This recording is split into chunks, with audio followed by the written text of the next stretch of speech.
Hey guys, welcome back to Game on YouTube. So for today, we're going to be playing a little bit of Retro Bowl while I talk about my movie Still Watching. So today we're going to be talking about how we used technologies, software, hardware, and online in this film. So when creating Still Watching, we used a variety of technologies including hardware, software, and online platforms throughout the entire production. Technology played a huge role in shaping how our final film turned out. So, starting with the hardware, we used digital cameras from our smartphones to film our scenes.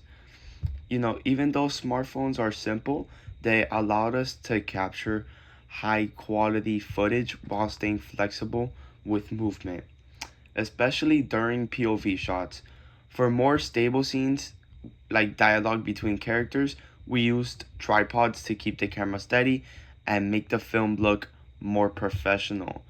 For suspenseful moments, we intentionally use handheld shots to make it shaky so we can get the view from the killer's perspective.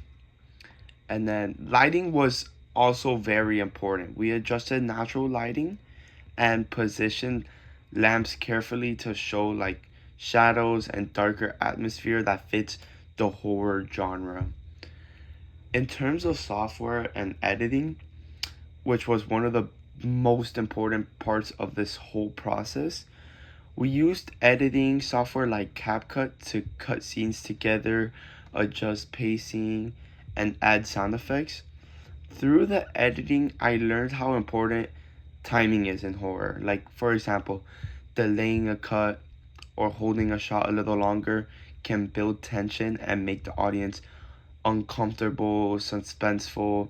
So, yeah, we also added background sounds like subtle footsteps or breathing sounds to increase suspense.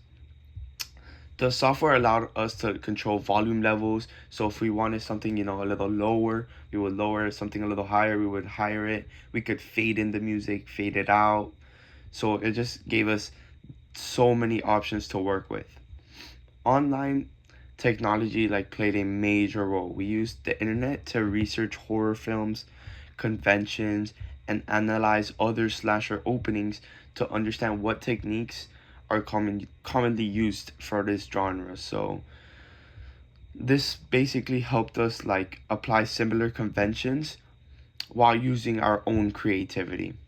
And then we used to market the film, we used YouTube, TikTok, Instagram, our posters, and we did release teaser trailers, behind the scene clips, and then our posters to attract a teenage target audience.